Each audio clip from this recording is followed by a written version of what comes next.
ในฐานะบอมบ์นากับสาวไร่เนาะเป็นแรงงานต่างดาว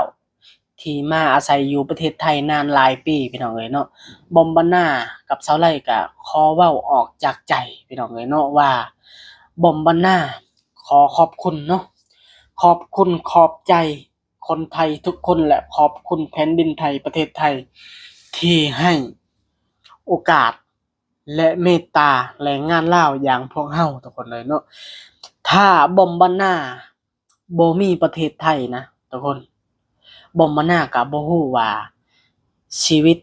ในตอนนี้จะเป็นอยู่แบบใดพี่น้องเอ้ยเนาะพร้อมด้วยเสาไร่เนาะจังไดเนาะแม่นก็บ่ฮู้ว่าสิอยู่กินจังใดหั้นนะถ้าบ่มีประเทศไทยบอมบ์นาบ่เคยลืมพระคุณบ่เคยลืมบุญคุณประเทศไทยแล้วก็บ่เคยลืมคนไทยทุกคนเลยเนาะที่เมตตาให้โอกาสแรงงานลาวอย่างพวกเราได้เข้ามาเฮ็ดงานอยู่ประเทศไทยแม่นถ้าพวกเราอยู่บ้านตอนนี้ก็ได้แต่เฮ็ดไร่เฮ็ดนาแม่นเฮ็ดไร่เฮ็ดนาแล้วก็อยู่อยู่แล้วล่ะพี่น้องแม่นบ่มีหยังเฮ็ดหาขุดกระปูหาหน่อไม้